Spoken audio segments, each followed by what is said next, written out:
హల్లెలూయా, హల్లెలూయా.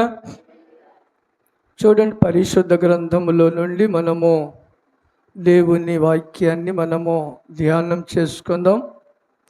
దేవుడు మనకు అనేకమైన సందర్భాలలో, అనేకమైన విషయాలలో కూడా దేవుడు మనతో మాట్లాడి మనలను బలపరుస్తూ ఉన్నాడు. హల్లెలూయా. లేఖనాల్లో మనం చూచినప్పుడు దేవుడు బయలుపరిచిన మాట ఏంటంటే 3 ప్రాముఖ్యమైన విషయాలు ఉంటాయి. నేను మిమ్మలను ఆశీర్వదిస్తానని, మిమ్మలను అభివృద్ధి చేస్తానని, మిమ్మలను వర్ధిల్ల చేస్తానని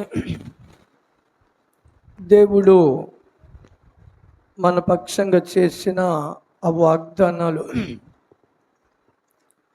అయితే ఈ 3 కూడా ప్రాముఖ్యమైనది.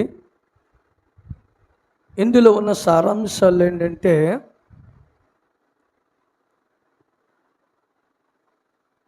మనము చదివినప్పుడు మనకు ఒక రకంగా అన్ని ఆశీర్వాదానికి సాదృశ్యంగా ఉంటాయి.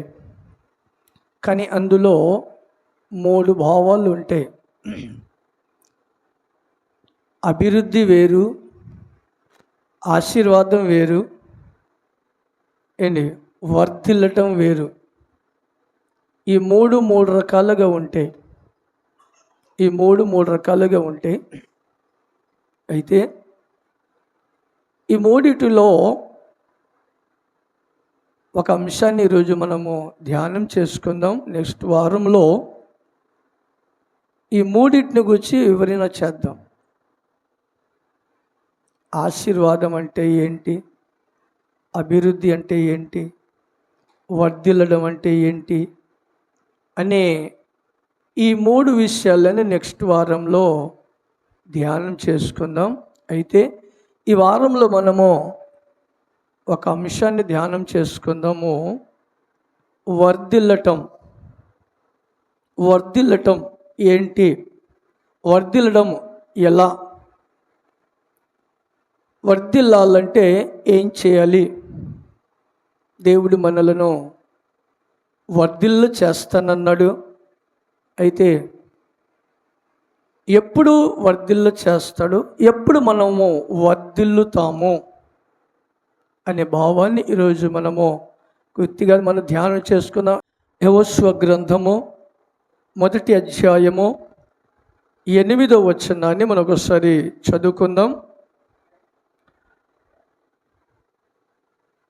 దేవుడు అంటున్న మాట చూడండి. 8వ వచనం, 1వ అధ్యాయము 8వ వచనం.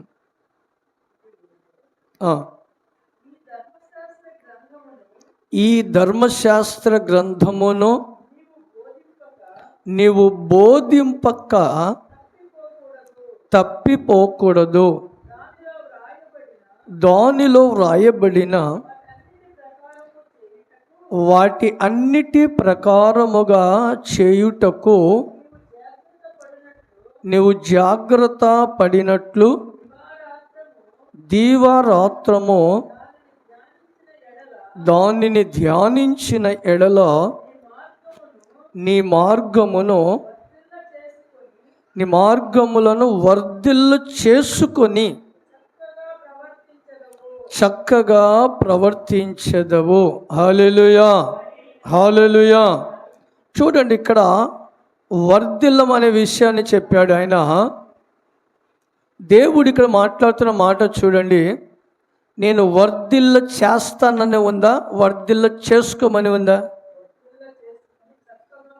చూడండి, వర్ధిల్ల చేసుకోనండి. వర్ధిల్ల చేసుకోవాలి. దేవుడు మనలను అలాగనే వర్ధిల్ల చేయడు. దేవుడు మనలను వర్ధిల్లోకి నడిపించడు. ఆయన చేసే పని కాదది. ఆయన మనలను చేసుకోమంటున్నాడు.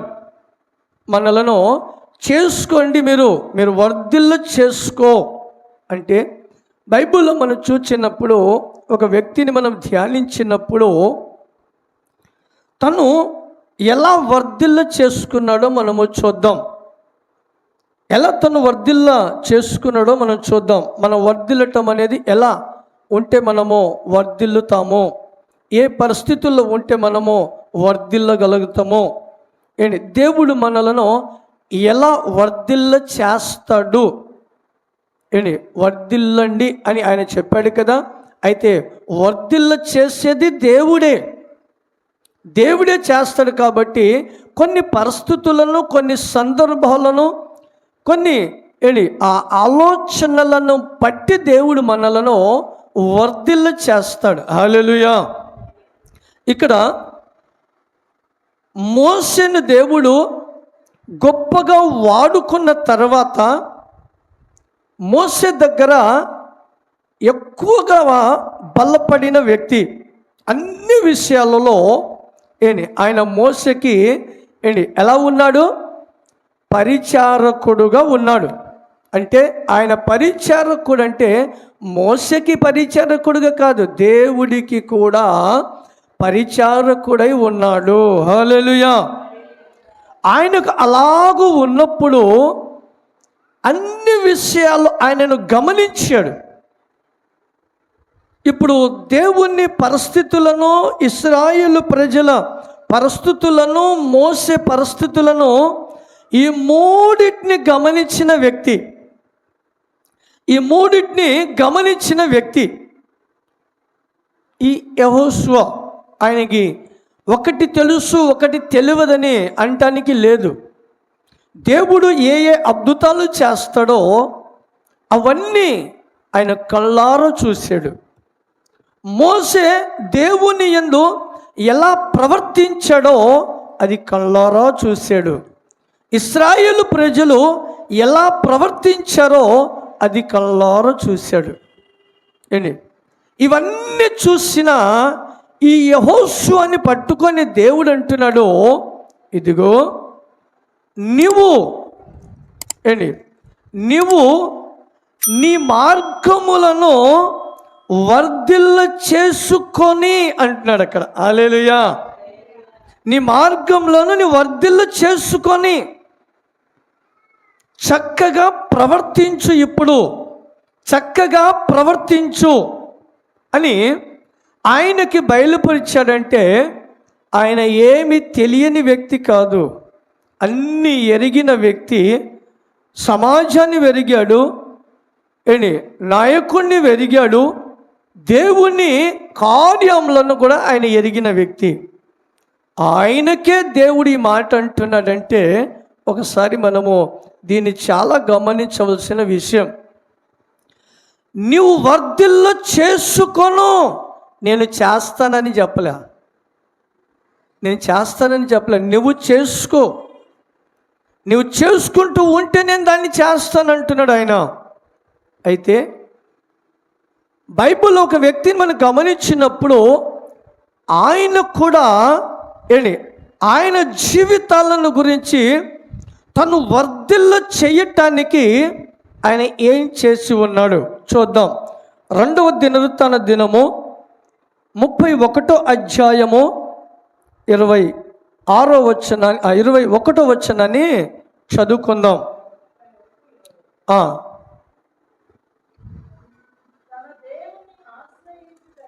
చూడు, తన దేవుణ్ణి ఆశ్రయించుటకై దేవుని మందిర సేవ విషయములో ధర్మశాస్త్ర విషయం అందేమి, ధర్మము విషయం అన్నిటిలోనేమి తను ఆరంభించిన ప్రతి పని అతడు హృదయపూర్వకముగా జరిగించి వర్ధిల్లెను. హల్లెలూయా, హల్లెలూయా. ఈ వ్యక్తిని గురించి మనకు తెలుసు. ఈ వ్యక్తి ఎటువంటి వ్యక్తి ఉన్నాడో మనకు తెలుసు. ఎవరితను అమ్మా? హిజ్కియా. ఇతను ఎవరు? సాధారణమైన మనిషా? సాధారణమైన మనలాంటి మనిషా?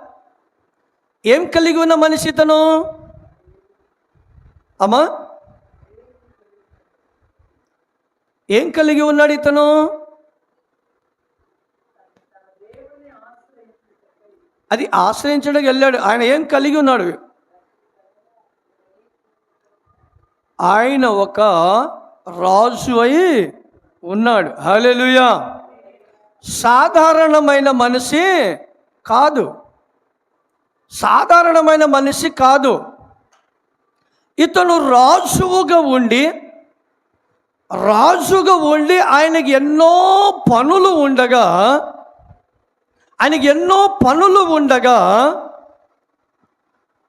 దేవుని ఆశ్రయించడానికి ఎక్కడికి వెళ్ళాడు? దేవుని మందిరంలోకి వెళ్ళాడు. ఆయనని ఆశ్రయించడానికి మందిరములకు వెళ్ళాడు. రెండో పని ఏం చేశాడు? మందిర సేవ నిమిత్తము రెండో పని ఆయనలో ఏముంది? మందిరములో సేవ చేసే పనులు ఏమేమి ఉన్నాయి? ఏంటి పరిస్థితి ఏంటి? ఇప్పుడు స్త్రీలైన మీకు ఒక అనుభవం ఉంటుంది. ఇంట్లో వంట చేయాలంటే ఏమేమి కావాలి? వండాలంటే అన్నీ కావాలి. కూర వండడానికి, కూర రుచిగా కావాలంటే అన్ని ఐటము కావాలి. అయితే ముందుగానే నేను ఏం చేస్తారు? రేపు ఈ కూర చేయాలని ముందు రోజే ప్లాన్ చేసుకుంటారు. ముందు రోజే ప్లాన్ చేసుకొని ఈ ఐటమ్స్లన్నీ మనకు కావాలి. హల్లెలూయా. అలాగనే ఇక్కడ రాజుకు ఉండవలసిన లక్షణాలు ఏంటి? రేపు నేను ఆ ప్రాంతాలకు వెళ్ళి ఆ ప్రజల కోసము నేను ఏదో ఒక న్యాయం చేయాలంటే అక్కడ ఉన్న ధర్మము జరిపించాలి. రాజుకు ఉండవలసిన లక్షణాలు అది. ప్రజలకి న్యాయం చేయడమో లేకపోతే అన్యాయం చేయడమో. ఆయనకు ఉండేది రెండు. ఒక రాజు వహించబడినప్పుడు న్యాయమైన చేయాలి, అన్యాయమైన చేయాలి. ముందుగానే ఆయన దానికోసము ప్రిపేర్ అవుతాడు.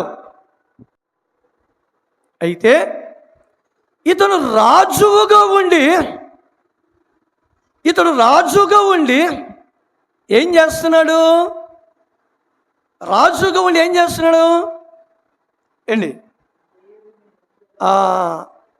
ఎవరంటే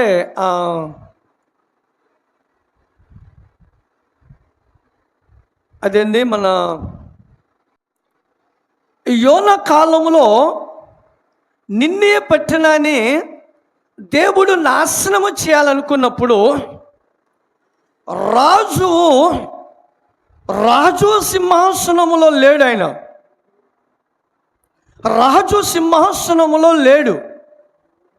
తన ప్రజలను రక్షించడానికి, తన ప్రజలను కాపాడడానికి నా పదవి, నాకున్న అహంకారము, గర్వము ఇవన్నీ కాదు. ఇప్పుడు నాలో ఉండవలసిన పని ఏంటంటే నేను కూడా ఒక సాధారణమైన వ్యక్తిగా మార్చబడి నేను దేవుని సన్నిధిలో ఉపవాసము ఉండాలి. హల్లెలూయా. ఉపవాసము ఉండేది కాకుండా ఆ రాజు చేసిన పని ఏంటంటే తను గోనె పట్టను ధరించుకున్నాడు. అంటే తను ఒక సాధారణమైన వ్యక్తిగా మార్చబడ్డాడు.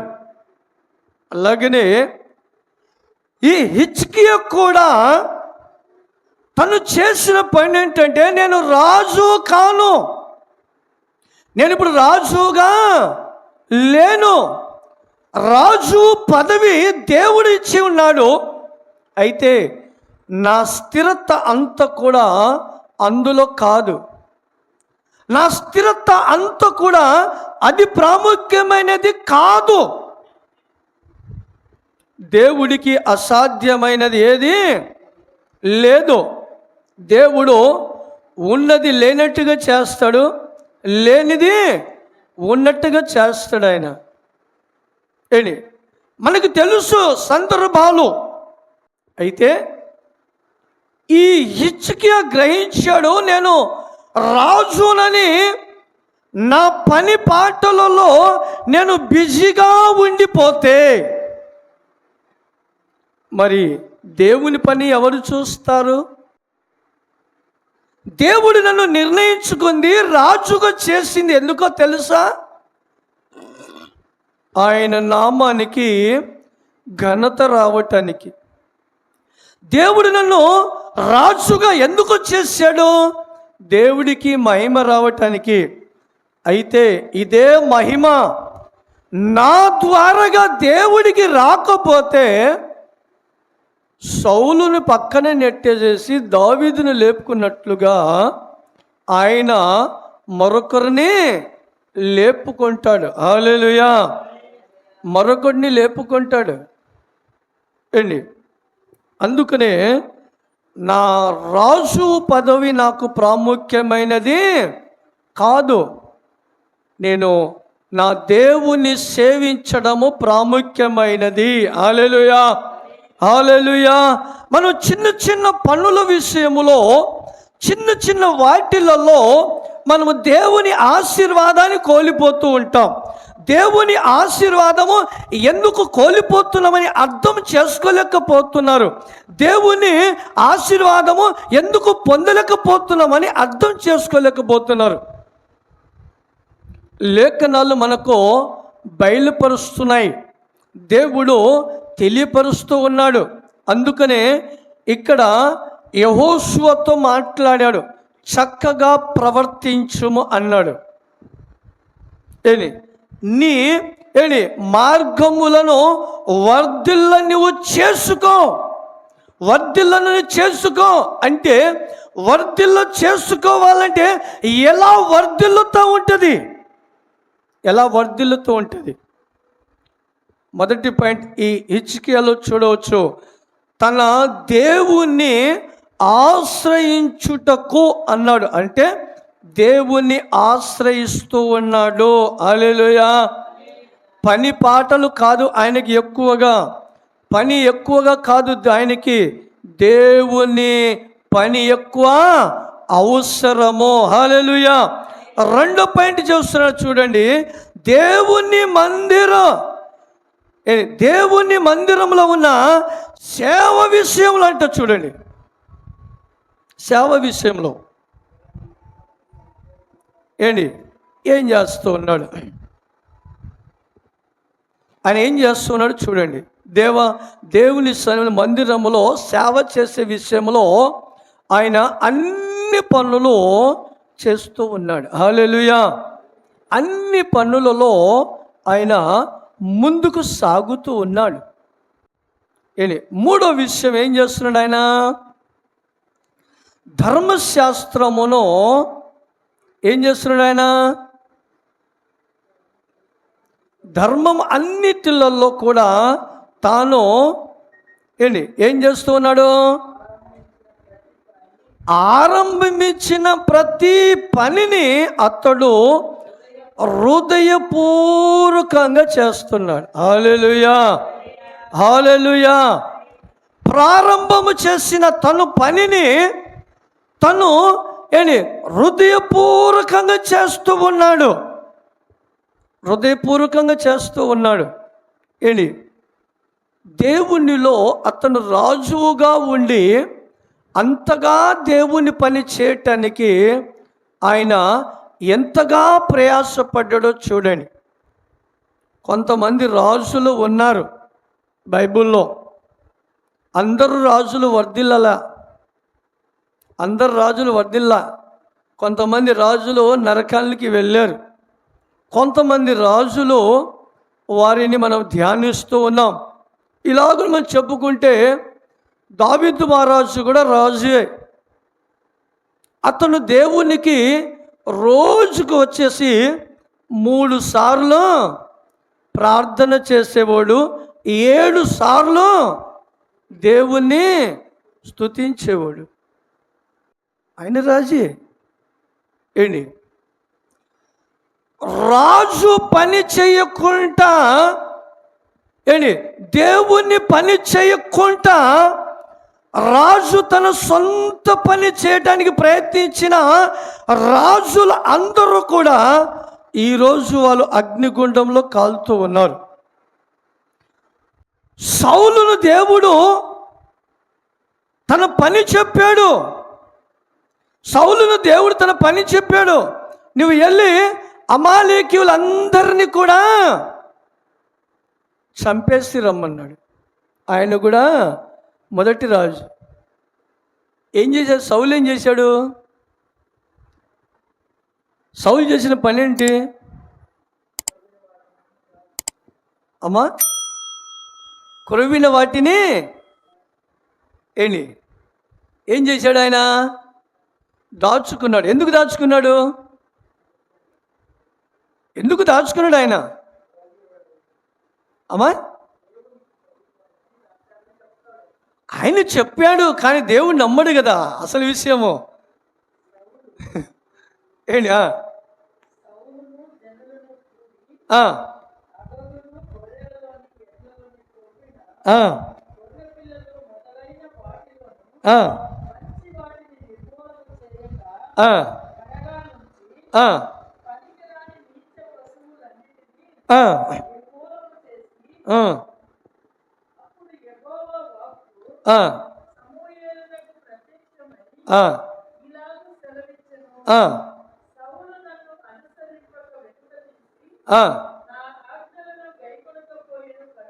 కనుక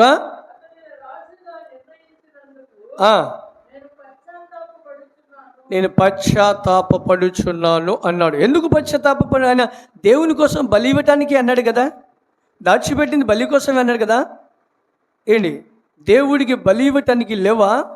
దేవుడు బలి తీసుకుంటానికి లేవా?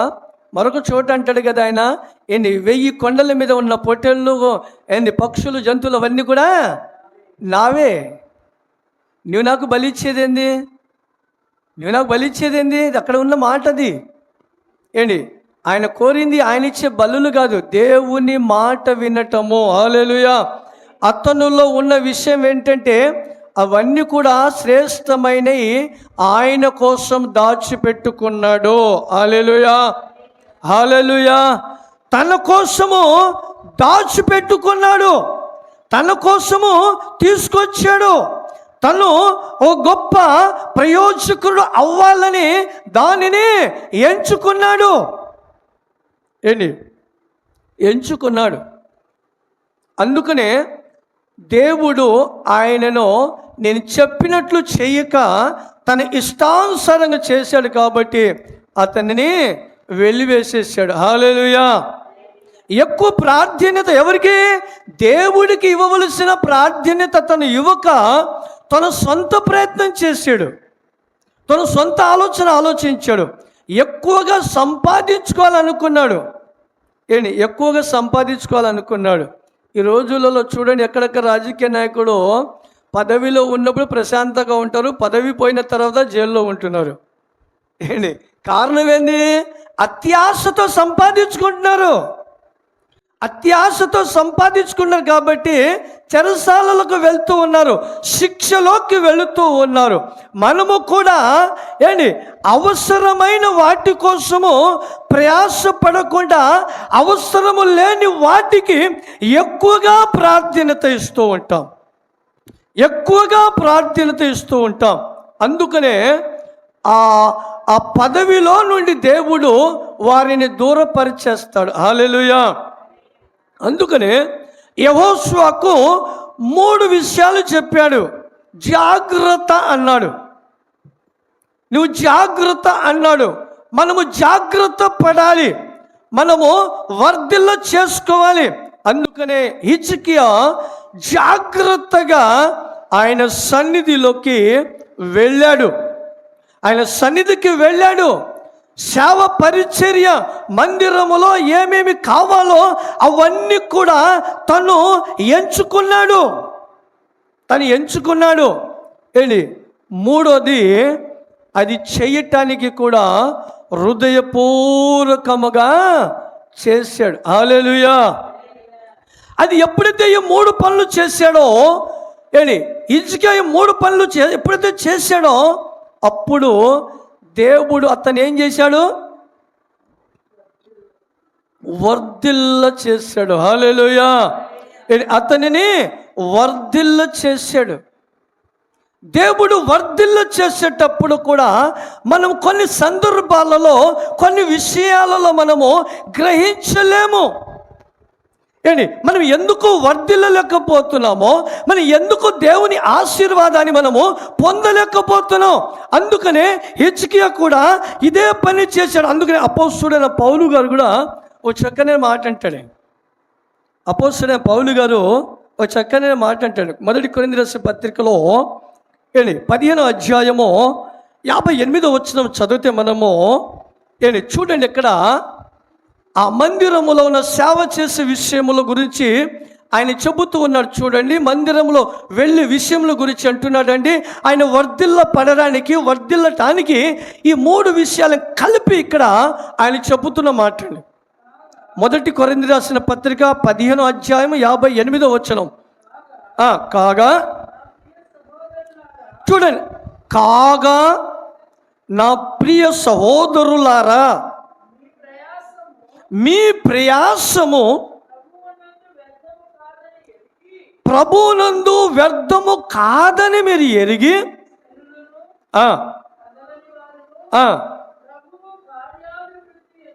ప్రభువు కార్య అభివృద్ధి యందు ఎప్పటికీ ఆసక్తి అయి కలిగి ఉండండి. హల్లెలూయా. హల్లెలూయా. చూశారండి, పౌలు గారు ఏం చెప్తున్నాడు చూడండి. దేవుని కార్యమందంట ఆసక్తులై ఉండండి. ఈరోజు చాలామందికి ఆసక్తి అదే కొదువైపోతూ ఉంటుందండి. ఆసక్తి ఎక్కువగా ఉండదండి. ఏముందిలేండి, వెళ్దామంటే వెళ్దాము, వచ్చామంటే వచ్చాం. పరిస్థితులను దేవుని లేఖనాలు తెలియపరుస్తూ ఉన్నాయండి. దేవుడు బయలుపరిచిన మాట అండి. పౌలు గారు చెప్తున్నాడు చూడండి, దేవుడు నీకు కలుగచేసిన వాటిలలో మీరు ఆసక్తి కలిగి ఉండాలి. ఆసక్తి లేకపోతే ఎక్కడ కూడా వర్ధిల్లలేరు. ఒక డ్యూటీ చేసే వ్యక్తి తన డ్యూటీ మీద ఆసక్తి కలిగి ఉంటే ఆయన వర్ధిల్లుతాడు, అతను అభివృద్ధి పొందుతాడు, ప్రమోషన్ పొందుతాడు. అలాగనే దేవుని యందు కూడా మనము ఆసక్తి ఎక్కువగా కలిగి ఉంటే దేవుడు వర్ధిల్ల చేస్తాడు. ఇక ఆయన చెబుతున్న మాట ఇది. మనం వర్ధిల్లాలి అంటే దేవుని విషయంలో మనము ఎలా ఉండాలి. మరొక మాట అంటే రోమపత్రికలు కూడా దాన్ని బేస్ చేసుకొని రోమపత్రికలు కూడా దేవుడు ఒక మాట అంటాడు చూడండి. 12వ అధ్యాయం 11వ వచనములో 12:11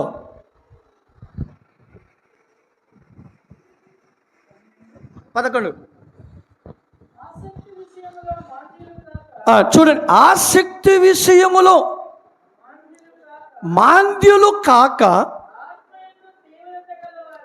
ఆత్మయందు తీవ్రత గలవారై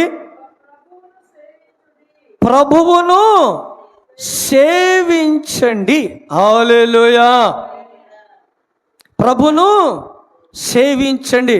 హిజ్కియా మొదటి మాట ఏమన్నాడు అక్కడ? హిజ్కియా ఏం చేశాడు? దేవుని సన్నిధికి ఆసక్తితో దేవుని ఆశ్రయించడానికి వెళ్ళాడు. ఆసక్తి మనకు ప్రాముఖ్యమని. ఆసక్తి లేదనుకోండి ఏ పని కూడా జరగదండి. ఇప్పుడు ఒక రన్నింగ్ పోటీ పెడతారు, రన్నింగ్ పోటీ పెడతారు. అప్పుడు వారిలో ఉన్న శక్తిని బట్టి పరిగెత్తి ఆ పోటీలో విజయం పొందుతారు. లాస్ట్ దాకా ఆసక్తితో పోరాడితే అప్పుడు విజయం వచ్చేది. వాళ్ళెంత బలవంతుడండి, వాళ్ళు శక్తివంతులని, ఆయన పరిగెత్తే వ్యక్తి అండి, ఆయన పరిగెత్తడని మనం పరిగెత్తలేంటే ఆసక్తి ఉండదు కాబట్టి ఓడిపోతూ ఉంటాం. అందుకనే మీలో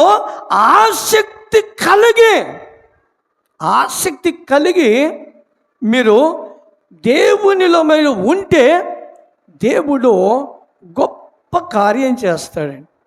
ఈ ఆసక్తి కలిగి ఉన్న వ్యక్తిని గురించి నేను మీకు చూపిస్తాను. ఆయన వర్ధిల్లాడు గొప్ప ఆసక్తితో. దానియేలు అతనున్న పరిస్థితి, అతనున్న సమాజము, అక్కడ ఉన్న రాజు, అక్కడ ఉన్న ప్రజలు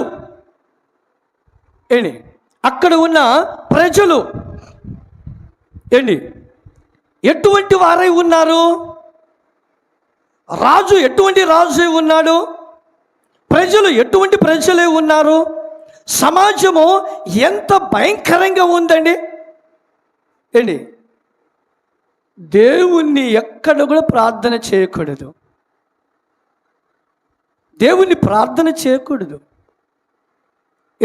ప్రార్థన చేస్తే ఎమ్మటే వారికి ప్రాణహాని.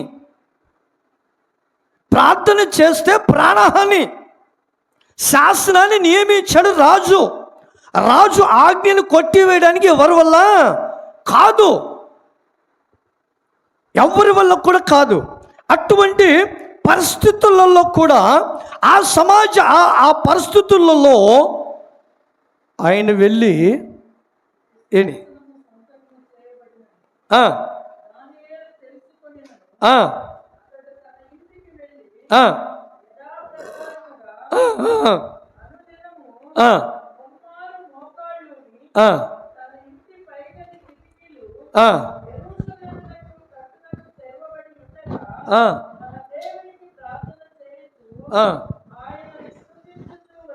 హల్లెలూయా.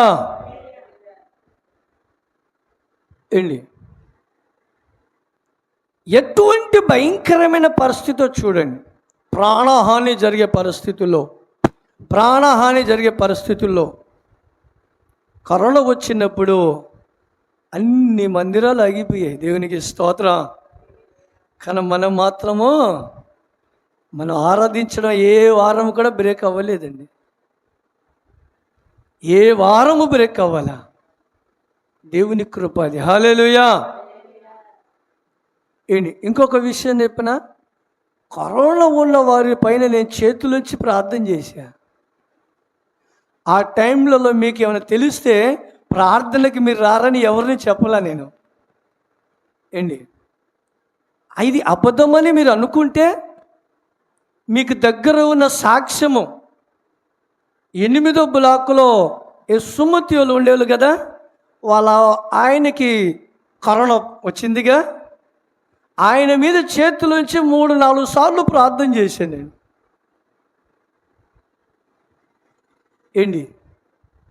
ఏమీ అటాచ్ కాలే. మన సంఘములో కూడా ఆయన ఒక్కడికే. దాని తర్వాత దేవుడు ఎవరిని కూడా రానివ్వకుండా అన్నిటినీ బ్రేక్ చేసేసాడు. దేవునికి స్తోత్రం. హల్లెలూయా. ఎందుకంటే నేను అక్కడిక్కడ వెళ్తూ ఉన్నాను కాబట్టి. ఇంకో విషయం నేను ప్రార్థన చేసి అప్పుడు ఆ రోజులో, దేవా సంఘంలోకి ఎవరికైనా అపాయం జరిగిందనుకో, నీ పాస్టర్ గారు వెళ్ళి వారి ఇంటికి ప్రార్థన చేశాడు, అది వచ్చి మాకు ఎంటర్ అయిందని ఎవరు కూడా నిందలు మోపకూడదు ప్రభు అని కూడా నేను ప్రార్థన చేశాను. అలాగనే దేవుడు కార్యం చేశాడు. దేవునికి స్తోత్రం. హల్లెలూయా. అటువంటి పరిస్థితి ఇప్పుడు దానియేలుకి. ప్రార్థన చేస్తే చాలు ప్రాణహాని. ఆ టైంలలో ఆయన వర్ధిల్లాడు. దేవునికి స్తోత్రం. హల్లెలూయా. ఎవరు ఏమి చేసినా, ఎవరు ఎటువంటి వారు ఉన్నా నాకు సంబంధం లేదు. అక్కడ రాబడిన మాట అండి, అసలు అది భయంకరమైన మాట అండి. ఆ మాటను మనము దాన్ని తేలిక తీసేసేస్తాం. ఆయన ప్రార్థన చేసేటప్పుడంట, ఆయన అప్పుడు పెట్టుకున్న ప్రార్థన లేకపోతే అక్కడికి ముగించిన ప్రార్థన రాయబడిందనా? అతను ముమ్మారు ప్రార్థన అంటే ఆయన ప్రతిరోజు చేసుకునే ప్రార్థన ఆపలేదండి. హల్లెలూయా, హల్లెలూయా. క్రమము తప్పలా. ఈ రోజులలో మనము ఆలోచిస్తూ ఉంటాం, అనేకమైన విధాలుగా ఆలోచిస్తూ ఉంటాం. చూడండి, దానియేలు ఎటువంటి పరిస్థితిలో ఆయన వర్ధిల్లాడు. అతను ఎవ్వరు ఏం చేయలేకపోయారు. అందులో ఉన్న ఏంటి దానిలో ఉన్న ఆలోచన ఏంటి? ఆసక్తి విషయములో పాంద్యము కాలేదంట. ఆయన ఆసక్తిని బ్రేక్ చేసుకున్నా, ఎవరు వచ్చినా నాకు సంబంధము లేదు, ఎటువంటి పరిస్థితి ఉన్నా నాకు సంబంధము లేదు, ఎన్ని ఆర్థిక పరిస్థితులు ఉన్నా నాకు బాధ లేదు, ఎటువంటి బలహీనత ఉన్నా బాధ లేదు, నా ప్రాణహాని జరిగినా ఇబ్బంది ఏం లేదు. హల్లెలూయా. చూసారండి, అందుకనే అదే మాటని బట్టి 3వ యోహాను పత్రికలో మనకు ఒక చక్కనైన మాట ఉంటుంది. 2వ వచనం, అధ్యాయం 1 అది 2వ వచనంలో ఒక మాట ఉంటుంది మనకి. చూడండి, ప్రియుడా, చూడండి ఇప్పుడు గమనించండి ఈ మాట. చూడండి, ఎంత మనకి బలపరిచే మాట ఉందో చూడండి. నీవు వర్ధిల్లుచున్న కొలది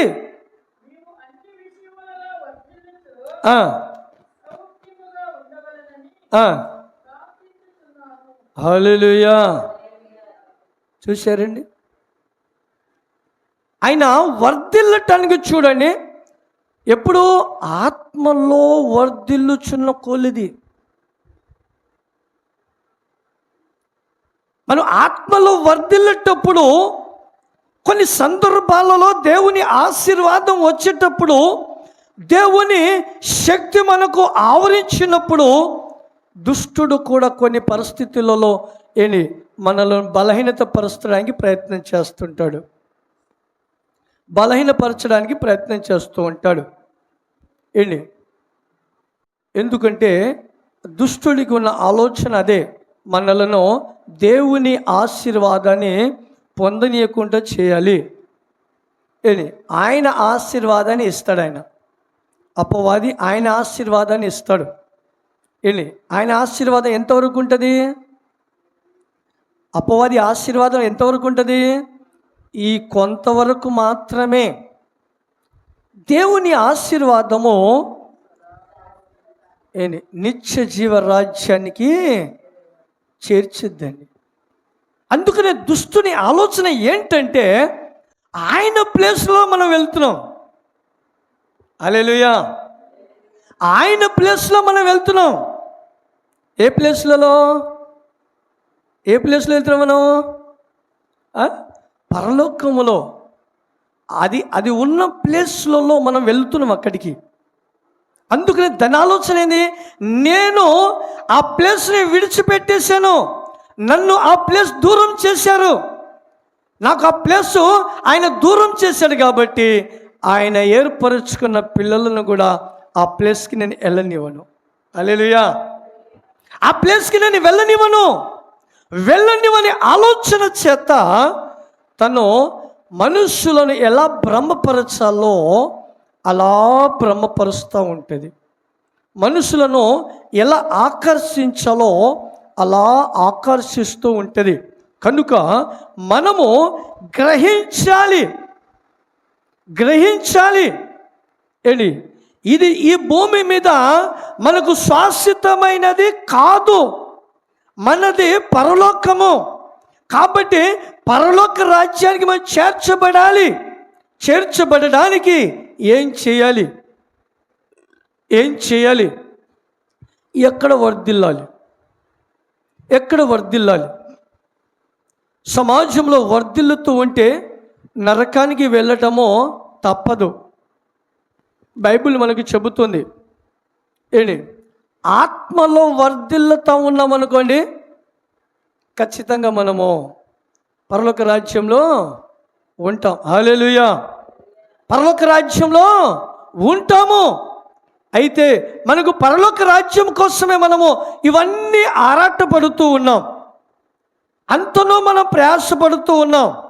ఈ ప్రయాసమును మనము కొద్ది వాటిని చిన్న వాటి కోసము నాకెందుకులే, నాకేం పనిలే, నాతో ఆగిపోదు, ఇంకా అది జరిగిపోతూ ఉంటుంది అనే భ్రమలో ఉండకూడదు.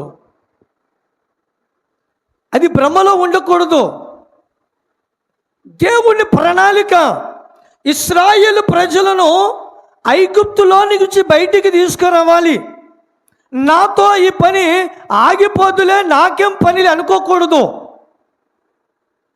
మోషేని ఏర్పరచుకున్నాడు, ఇశ్రాయేలు ప్రజలను బయటికి తీసుకురావడానికి నాయకుడిగా ఎంచుకున్నాడు. యాజకుడు అవసరము ఏంటి, యాజకుడు అవసరము ఏంటి, నాకేం పని అని అహరోను చెప్పలా. యాజక ధర్మం జరిపించడానికి అహరోను ఏర్పరచుకున్నాడు, నాయకుడుగా మోషేని ఏర్పరచుకున్నాడు. ఏంటి, మనం అక్కడిక్కడ చూస్తూ ఉంటే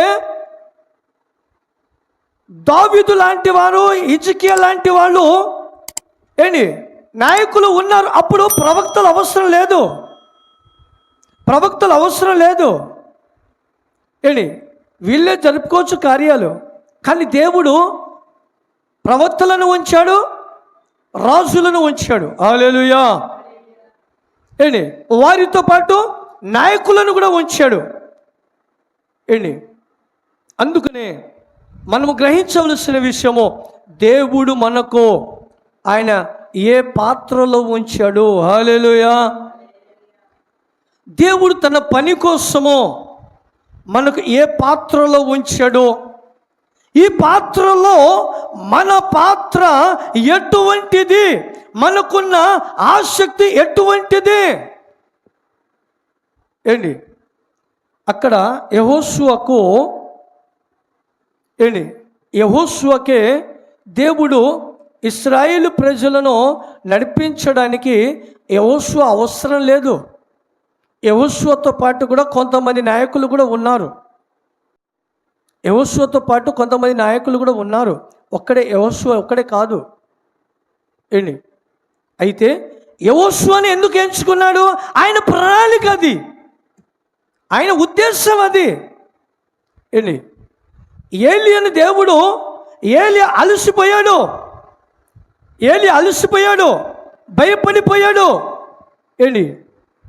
భయపడిపోయాడు ఏలియా ఒక స్త్రీని చూసి.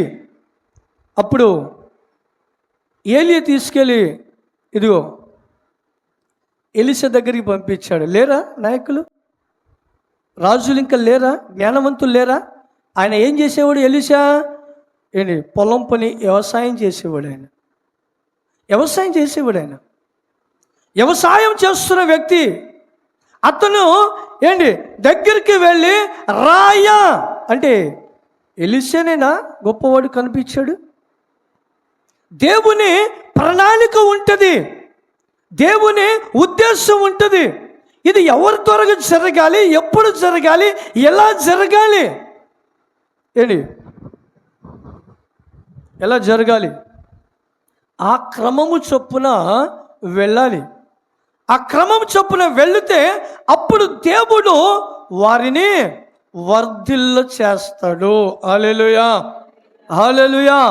అప్పుడు వారిని వర్ధిల్ల చేస్తాడు. ఏంటి, ఎవరు చేసే పనికి దేవుడు వారి చేత చేపిస్తే దేవుడు వారిని వాడుకుంటాడు. హల్లెలూయా. అందుకనే ఇక్కడ ఈ హిజ్కియా ఆయన తన జీవితాన్ని వర్ధిల్ల చేసుకుంటానికి 3 విషయాలు ఇతనిలో మనం చూసాం. ఈ 3 విషయాలు కూడా మనలో ఉండాలి. హల్లెలూయా. ఈ 3 విషయాలు కూడా మనలో ఉండాలి. అందుకనే కొన్ని పరిస్థితులలో మనము ఆలోచిస్తూ ఉంటాం, కొన్ని ఆలోచనలో మనం ఆలోచిస్తూ ఉంటాం. యెహోషువకి ఏమేమి మాట చెప్పాడు, యెహోషువకి ఏమేమి మాట చెప్పాడు చూడండి. మరోసారి చదవండి, నేను ముగిస్తాను.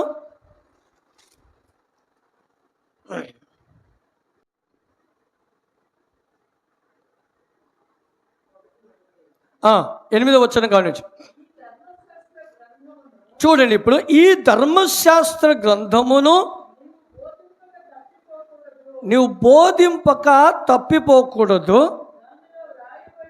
దానిలో వ్రాయబడిన వాటి అన్నిటి ప్రకారము చేయుటకు నీవు జాగ్రత్త పడినట్లు దీవరాత్రులు దానిని నీవు ధ్యానించిన ఎడల నీ మార్గములను వర్ధిల్ల చేసుకొని చక్కగా నీవు ప్రవర్తించెదవు. హల్లెలూయా. ఇందులో 3 విషయాలు ఉన్నాయండి. ఇందులో 3 విషయాలు ఉన్నాయి. ఒకటేమో ధర్మశాస్త్ర గ్రంథమును నువ్వేం చేయాలి, దాన్ని ముందుగా చదవాలి. అందుకనే బైబిల్ చదవండి అమ్మా, బైబిల్ చదవండి అయ్యా అని చెప్పేది. దాన్ని ముందు చదవాలి, దాని తర్వాత ఏం చేయాలి, ధ్యానించాలి. దాని తర్వాత ఏం చేయాలి, బోధించాలి. హల్లెలూయా. బోధించే స్థాయికి వెదగాలి. అందుకనే పౌలు గారు అన్నారు, అయ్యా మీతో నాకు తలకాయ నొప్పి అయ్యా అన్నాడు. ఎందుకో తెలుసా? అయ్యా మీతో తలకాయ నొప్పి నాకు, ఎన్నాళ్ళు ఇంకా మీరు పాలు త్రాగేవారిగా ఉంటారు. హల్లెలూయా. చూసారా, డైరెక్ట్గా చెప్పేసేసాడు ఆయన. అందుకే యెహోషువతో దేవుడు అంటున్నాడు, నువ్వు చక్కగా దాన్ని ధ్యానించు, చదువు, ధ్యానించు, దానిని ప్రకటించాలి. ఇది కొంతమంది ఏం చేస్తారంటే దైవజనులకేనండి అంటారు. ప్రతి ఒక్కరికి వర్తించేది ఇది. హల్లెలూయా. దైవజనులకే అని కాదు, బైబిల్లో అక్కడక్కడ ఉదాహరణలు ఉన్నాయి చాలా. ఇవన్నీ కూడా ఇప్పుడు అలా అనుకుంటే మరి మనము హిజ్కియాని మనం అర్థం చేసుకోవచ్చు కదా. హిజ్కియాకి ఏం పని, మందిరంలో ఉన్న పని విషయము, మందిరంలో పని విషయము మందిరంలో ఉన్న యాజకుడు చూసుకుంటాడు.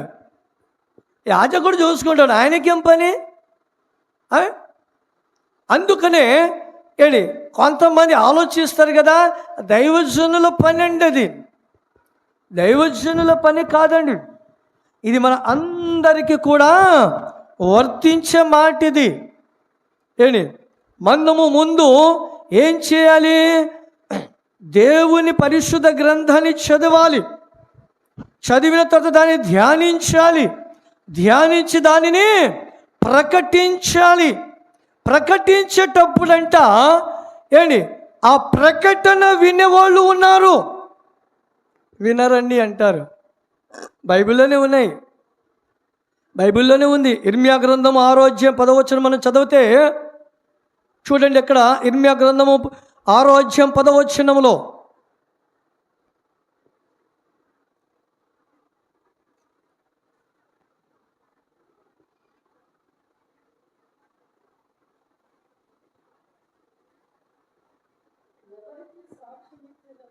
ఎవరికి సాక్ష్యం ఇచ్చేదను? వారు వినుటకు తమ మనస్సు సిద్ధపరుచుకొనరు కనుక వినలేకపోయిరి. ఇదిగో వారు యెహోవా వాక్యమందు సంతోషము లేని వారై దానిని తృణీకరిస్తూ ఉన్నారు.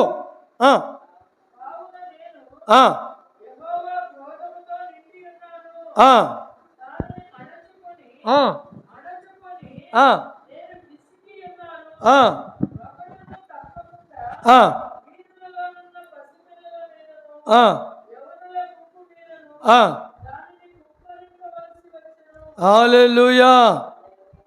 చూశారండి, దేవుని వాక్యాన్ని వినటానికి ప్రజలు ఆసక్తి చూపించలేకపోతున్నారు. వాళ్ళంట దేవుని వాక్యాన్ని వారి హృదయంలోకి ఉంచుకోలేక వాళ్ళు భయంకరమైన శ్రమలలో, శోధనల్లో వాళ్ళు నశించుచున్నారు. అనేకులు వారికి వెళ్ళి సువార్తను ఎంతవరకు మనము ప్రకటన చేస్తూ ఉన్నాం? దేవుని వాక్యాన్ని మనం ఎంతవరకు ప్రకటన చేస్తూ ఉన్నాం? ఎంతవరకు మనము ఆ వాక్యాన్ని మనము తెలియపరుస్తూ ఉన్నాం?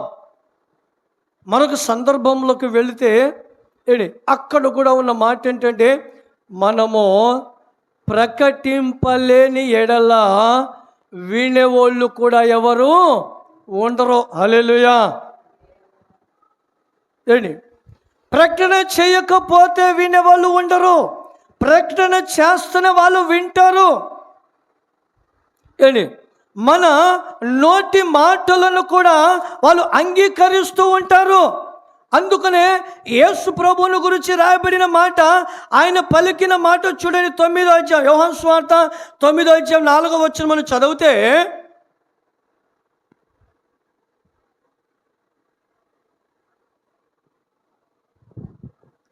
యేసు ప్రభు తెలియపరుస్తున్న మాట. నేను ముగిస్తాయి కార్యక్రమాలు. 4వ వచనం, పగలు ఉన్నంత వరకు నేను పంపిన వాని క్రియలను, రాత్రి వచ్చుచున్నది, అప్పుడు ఎవరునూ పని చేయలేరు.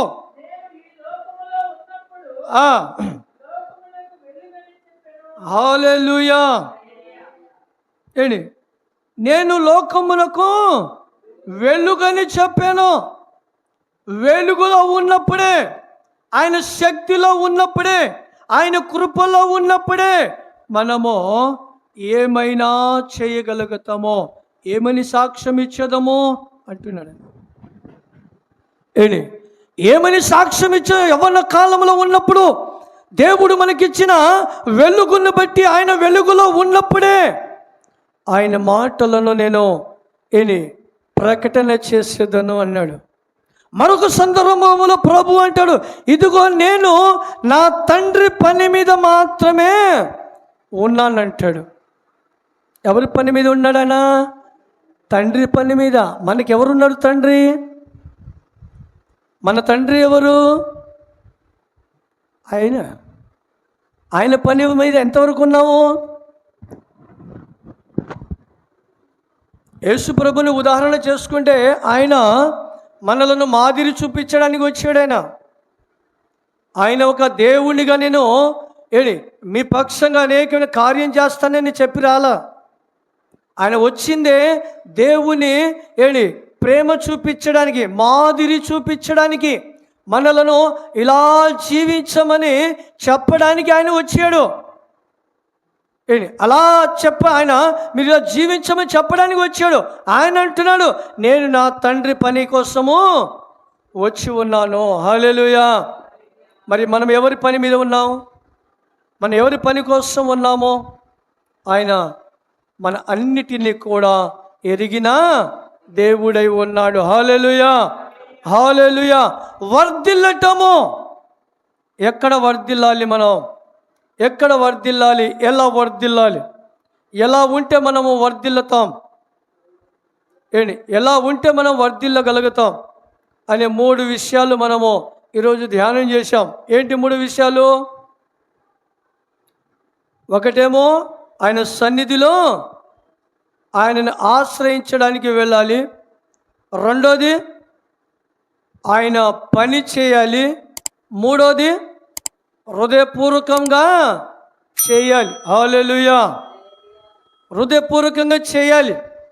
అప్పుడు దేవుడు మనలను ఆయన వర్ధిల్ల చేస్తాడు. హల్లెలూయా. దేవుడు మనలను వర్ధిల్ల చేస్తాడు. కనుక దేవుడి మాటలను దీవించి ఆశీర్వదించునుగాక. ఆమేన్.